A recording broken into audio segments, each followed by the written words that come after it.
Епидемиолозите не можат да откријат како 11 деца од Берово кои биле згрижени во детската градинка 23 август се затруле од салмонела.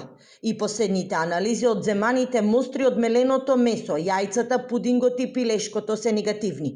Од Кочанскиот центар за јавно здравје информираат дека со овие резултати не можат да потврдат дека бактеријата се ширела токму од градинката.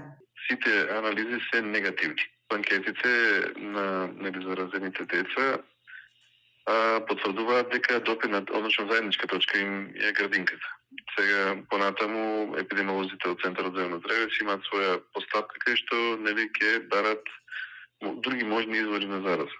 Со тоа што за сега ние немаме потврдено никаде извор на салмонела. Претходно негативни резултати на присуство на салмонела покажаа и анализите од мострите земени од вработените од површините во градинката. Бактеријата се појави минатата недела, а санитарни инспектори извршија вонреден надзор.